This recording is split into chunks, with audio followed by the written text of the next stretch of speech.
Hello, everyone. Welcome back to the Absolutely Podcast, the podcast specifically designed to help women defeat diet culture and live their dream healthy lifestyle. Today, I'm going to be talking about mindful eating tips and how you can mindfully eat in a way that you are still able to achieve your goals, but don't necessarily need to be like tracking everything into an app. And this is something that took me honestly years to crack on how I was able to go out to eat, go on vacation, have times where I'm not macro tracking and still get to my goals. And so I'm going to be going over exactly how to do that today. And honestly, that is the goal for each and every one of the ladies that I work with, is to get to a point where you are able to delete MyFitnessPal. You are not tracking your food. You're not doing anything like that. And you're more so mindfully eating. I know a lot of people refer to mindful eating as like intuitive eating, and I personally like the word mindful a little bit better because intuitive is pretty much 100% listening to your body, which I think is great, and that is part of mindful eating.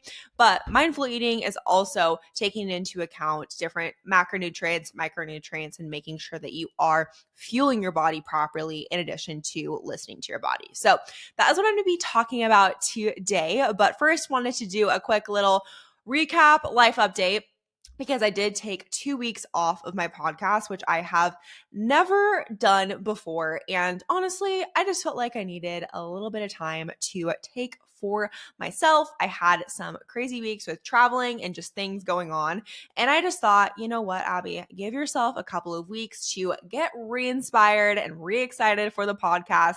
And as much as I love coming on every single week for you all and chatting about things, it can sometimes get a little bit repetitive. And especially if I'm not like super excited to like do an episode, it makes it a little bit harder. I'm not making excuses, but it is a fun thing to deal with, especially when you're creating content.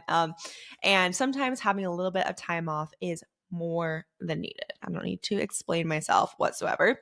But last week I went home to Utah and I even brought home my microphone. I traveled all the way on a flight, all the way to Utah with my microphone, and I didn't even end up using it. I asked myself that day, like, are you really excited to record about something? And I just really wasn't feeling super inspired. So I decided, you know what?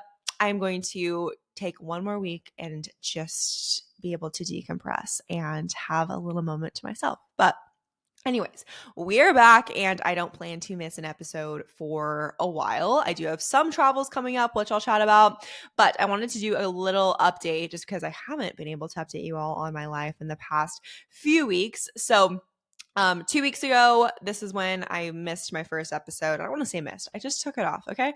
I took off my first episode, but my sister Emma was in town, my little sister. So I have two younger sisters. Gracie lives here in Scottsdale, and then Emma was visiting for the weekend, and we actually went to the John Summit concert, which was so much fun. I guess like technically it's a rave. I have never been to a rave before. I'm not like the biggest rave gal. I wouldn't consider myself a rave gal, but I do love John Summit's music and I really wanted to go. Little did I know that he came on at midnight. And if you know me, I have a very strict like 9 to 10 p.m. bedtime. So I was already a little bit like, how am I going to make it until 2, 3 a.m.? And so at the pregame, I guess you could say, I literally pregamed with an energy drink at like 9, 10 p.m. because I needed to stay awake. And I also drove to the venue because it was kind of out in the middle of nowhere here in Arizona. And I was just thinking about taking an Uber back home after the concert and how miserable that sounded. So I was like, I'm not going to really drink, have like one drink at the venue and then drive my way home. And honestly, it was so much fun. Very fun first rave, I guess, experience. And I made it through the whole thing. I actually was energized. I feel like just like everyone around me was like good vibes. And John Summit was so good. He played all of my favorite songs and it was definitely a very fun time. But I got home at like 3:30 and I was so exhausted the next day. It's amazing when you go from like having a very good, healthy sleep schedule and you have one day that just throws you off, how much it just really affects your whole next week. So I was pretty much just rotting the whole next day. I've been addicted to watching the show Summer House from beginning to end. I don't know if any of you have watched Summer House, but I am quite literally so fixated on it. I have not like binged a show like this in so long, especially a reality show. Usually reality, I kind of like end up getting a little bit bored and I'm on my phone and like not paying attention. But Summer House, for some reason, I am just addicted to it. And I started it from the beginning to the end. And let me tell you, if you need a reality show to binge, this one is wild. I did not think that it was going to be that good for some reason. And let me tell you, I'm fully invested. I'm like having dreams that I'm like in the cast because of that. So if anyone has any Summer House connections, I personally feel like I'd be a great addition to the next Summer House. But that's been consuming my life. But anyway, I rotted the whole next day, watched Summer House, and honestly just had like a rest of like a relaxing weekend. It was also Labor Day on that Monday, and I just went to Gracie's apartment and we had a little pool day, but nothing crazy there. And then the Wednesday after Labor Day, I went home to Utah. It was my friend's baby shower that weekend. So I wanted to go home for that and then also just enjoy a little bit of less hot weather. I find now that I've been living here in Arizona for a couple of years now, summers are a great time to travel, especially to go home, because when I'm home in Utah, the weather is literally perfect and it's like the best time of year there. I don't like going to Utah in the winter. I hate cold weather, hence why I moved to Arizona. So it was fun to go back home. I spent time with my mom and dad. We went golfing a couple days and it was such a fun time. So that was that week. And honestly, I just relaxed. Like I said, I brought my podcast equipment home and I realized, you know what? I am not in the mood and I'm going to listen to that. I'm going to honor that. I went to the pool one day. I have gotten such a great tan. I know this is like something stupid to talk about, but I have the most tan I have ever been in my whole life. And I don't know how it happened because I'm not like a layout girl. I've maybe laid out like a couple of times this summer, but like nothing crazy. And I am so tan right now. Like my facial girl even was like, you're like really tan. Like it looks like I self-tanned and I have not self-tanned now in 2 months, which is just insane to me. I never thought I would come on a mic or just not self-tan in general. I'm such a tan girly. Like I love having a tan. And so having this natural tan, I'm like a little bit spooked by because I have never been this tan before. And I don't know. I can just credit to golfing and just to being outside doing my 20-minute walks a day. Like it's crazy how much of a difference that makes. But anyways, now I'm just blabbering on. Today is Thursday when I'm recording this episode. This weekend, I am watching my sister's cat, Yeti. So that is my main plan for this weekend. But we'll probably golf because it's going to be under 100 degrees on Saturday, which I'm really excited about. So I'm going to go golfing and just have a chill weekend alone, probably. So we will see what I get up to, but I will update you all on next week's episode. And then next week, my sisters and I were going to Newport Beach and we're doing a little beach trip. We've never done just like a solo sisters trip together. And so I am so excited. Maybe I'll do a podcast where I have them on. That would be so fun. My little sister's on kind of her own like fitness journey right now, which has been really cool to see.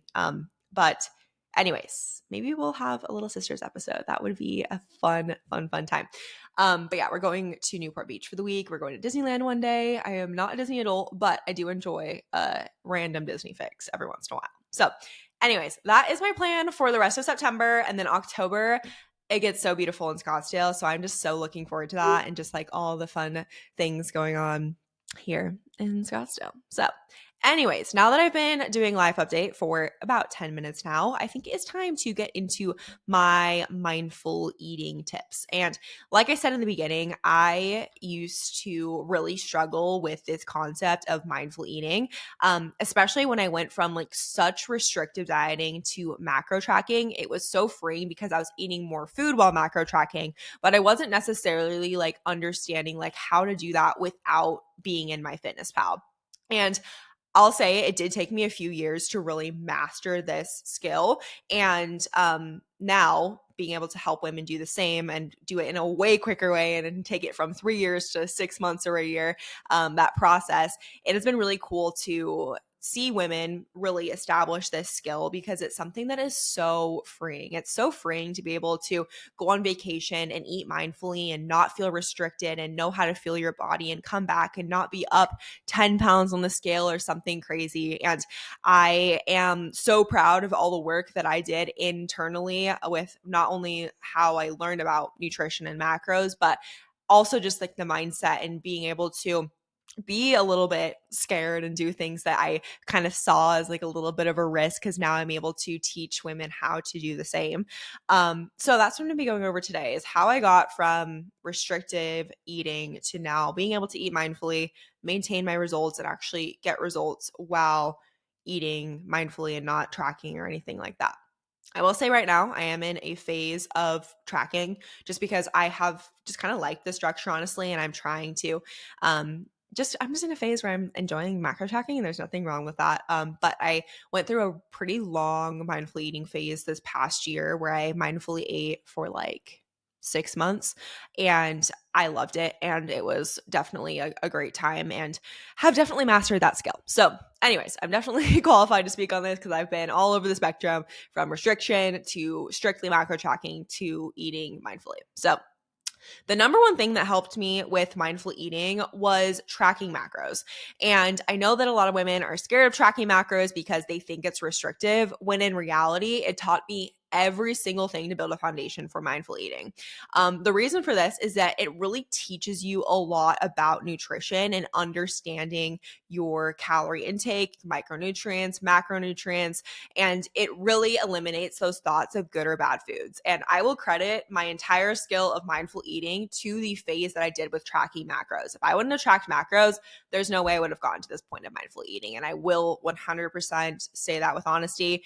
I think that for any woman going through a phase of tracking your food is so helpful from the learning perspective side of things because you are learning the nutritional input of these items. So they become a lot less scary. So for instance, before I started macro tracking and I was in a really restrictive phase, I remember even like calling my mom on the phone and I was like, I don't even know if I can eat blueberries. Like, are they bad for me or what? Like, and that one thing has really stuck with me over the past years because now I'm able to look at food and not even think about it because I understand the nutritional breakdown. And I'm not saying I'm going into every single meal and being like, okay, that's like 100, 200, 300 calories, like whatever.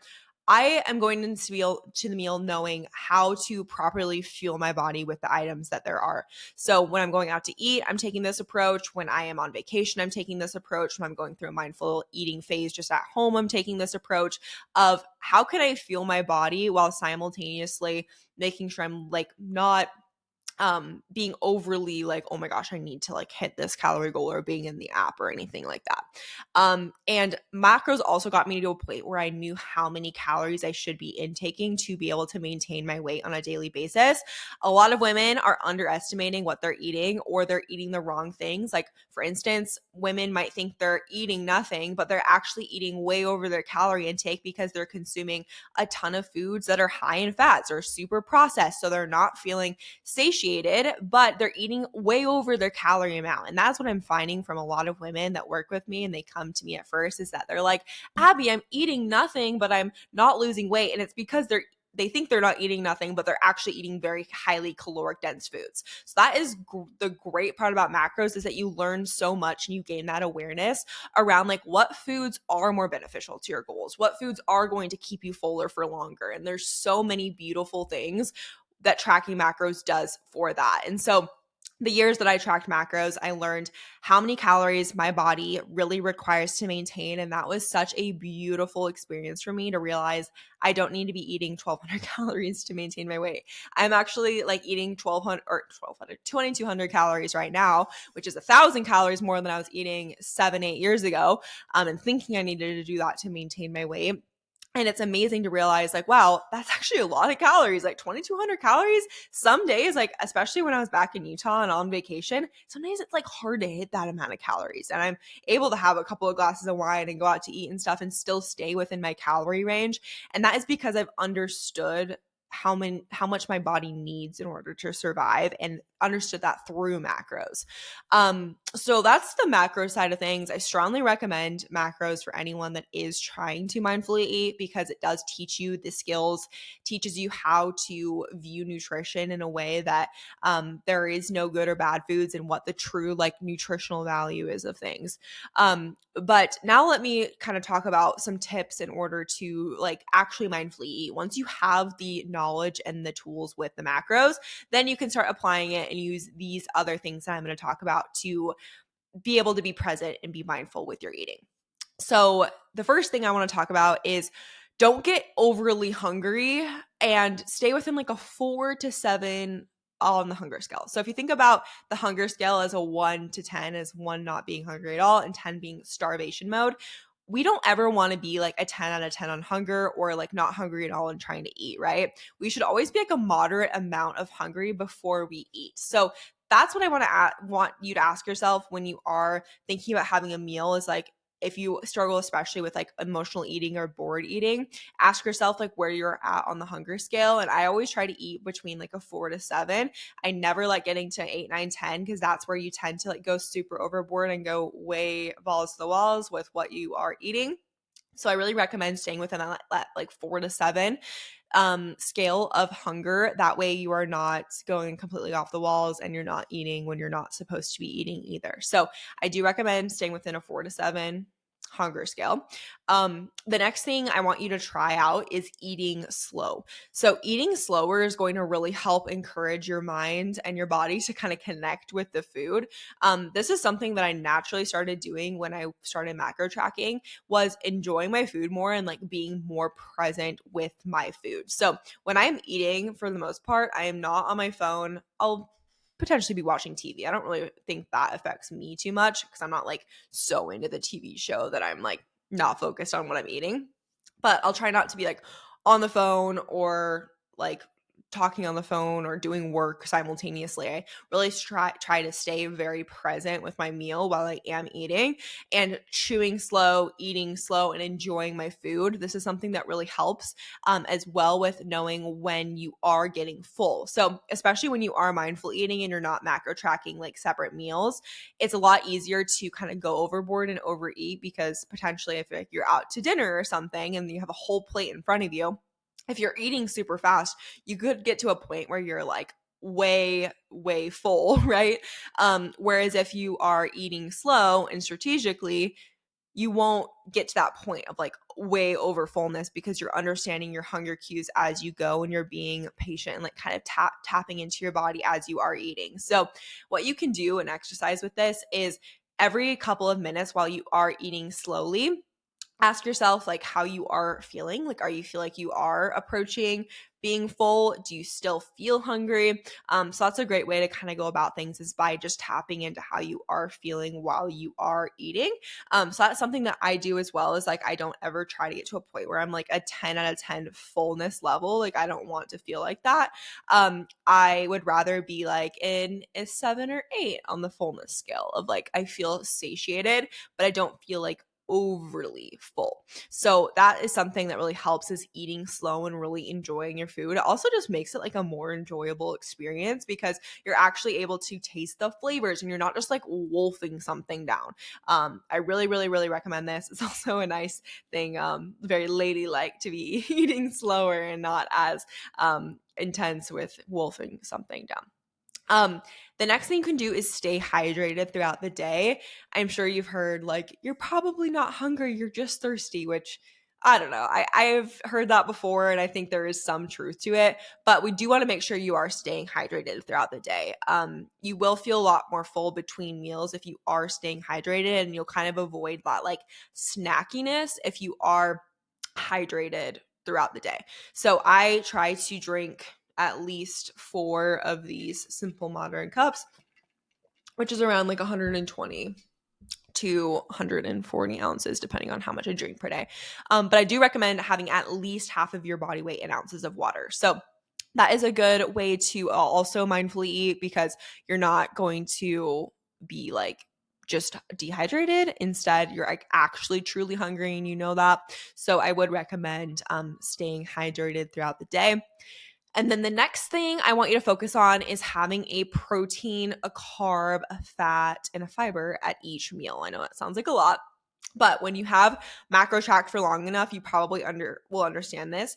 By having a balanced meal, you're going to feel a lot better throughout the day. Your blood sugar is going to be a lot more managed, and you're just going to feel like more stable energy and fuller for longer with a meal that has those four things. So I definitely recommend, especially when you're eating out, you're on vacation, thinking to yourself, like, how can I get a protein, carb, fat, and fiber at each meal? Because it's going to make me feel a lot better.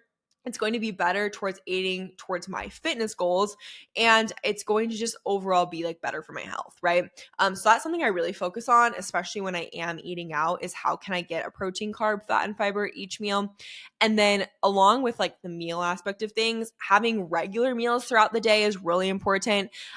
One thing, again, I keep going back to macros, but like one thing I really loved about macros and something that it established to me is like having regular meals throughout the day. And so for me, I typically have like 3 to 5 meals throughout the day. Usually around like 4 to 5 is my like kind of like perfect amount. So when I'm having those meals throughout the day, and then when I am in a period of time where I am more so like eating mindfully, I know that like, okay, around like 12 p.m. is usually when I have lunch. And so it does kind of keep you on a schedule. So I think like having a schedule of times that you typically eat is also a good thing when you're mindfully eating, because sometimes it's easy to like let the day get away from you and you're like, oh, I'm not hungry, when it's actually because you just like weren't focused on like, hey, I need to have a meal at this time. And I don't think there's anything wrong with that. Like if you are super stressed one day and you're like, shoot, I didn't eat all day, like that's also not good. And that's where kind of like the mindful eating approach comes in, is like, yes, if you're truly listening to your body and you're stressed, like you probably just wouldn't eat the whole day, but like, is that best for your body? No. You want to make sure that you are eating throughout the day. So that's where I really encourage kind of those regular meal times of, I typically eat at this time, typically eat at this time. And you know what? Sometimes maybe you're not as hungry, you have a smaller meal, but it is very important to make sure that you are fueling your body throughout the day, because if you don't, you'll get to a point where maybe the next day or 2 days later, you have this giant binge because you haven't been eating enough calories the last couple of days, right? Which then makes your relationship with food all wonky and a lot of other things that you don't want to deal with. So I really recommend having some regular meals throughout the day. I'll just give you an example of like my day usually. So I'll typically eat around like 8 to 9 a.m. when I wake up. I mean, I wake up before that, but that's typically when I have like breakfast. And that will pretty much stay the same, like whether I am on vacation or whether I'm at home, 8 to 9. And then I'll usually eat lunch between like 12 to 1 typically. And then I'll have like a snack around like 2, 3, 4 p.m. So I have some leeway with that. I'm not saying like I have to eat at 2:30 p.m. Like, no, like I just know I like kind of regularly get hungry at those hours and kind of can plan ahead for those hunger spikes throughout the day. Then I'll have dinner between like 5 to 7. Then I'll have like maybe a dessert afterwards. Or if I go out to eat, I usually don't have a dessert after, just to give, because I probably like consumed more calories at dinner. So that is kind of like my eating schedule. And it's something that has really helped me be able to mindfully eat, because I know what times a day like typically my body is hungry, and I'm giving my body meals regularly throughout the day. So that is the meal timing side of things. And then another thing I wanted to add on, because a lot of times when people are mindfully eating, it's when they're on vacation, or maybe they're having a day that is untracked and they're out with their friends or something. And alcohol can be involved, obviously, in these things. So I wanted to quickly touch on alcohol in mindful eating. So if alcohol is involved, one thing that I try to do is I keep the day more protein focused, and I try to consume a little bit less carbs and fats, because essentially if you have gone through a time of macro tracking, you know that you track alcohol as either carbs or fats because it is empty calories. So we have to like allocate calories toward it for the day, but it's not necessarily a carb or fat. We just need to make sure we are putting calories towards it, but we don't want to do it towards protein calories, right? So alcohol is something that is going to take up a lot of room throughout the day. So one thing that I try to do is just eat more protein focused and a little bit less carbs and fats throughout the day to make room for the alcohol. So for instance, like when I was home in Utah, I had a couple of glasses of wine at night. Just wanted to unwind and just like have a glass of wine on the patio, okay? And one thing I did was, instead of having as much carbs as I typically would for dinner, I just halved that and I just had the wine instead, right? So if you think about it in that perspective of like, there is a trade-off when you want to have alcohol. Instead, you want to make sure that you are having maybe a little bit less carbs and fats throughout the day. If I have like a dinner at night or something and I'm at home, I will just try to like kind of just eat lower carb throughout the day, which then makes up for the calories at night for the alcohol. So that is my main mindful tip for the alcohol. But also alcohol does kind of give you a little bit of affects your decision making as well, right? So that's something you also have to consider, is when you are trying to mindfully eat and drinking alcohol, you kind of have to stick to your plan and stick to your guns. And I've been there before where I have maybe a few drinks and then I feel like I'm hungry, but maybe I'm not. But it happens to the best of us. But if we can be just like mindful about our activities around alcohol, that is going to help out a ton. So anyways, that is my whole episode.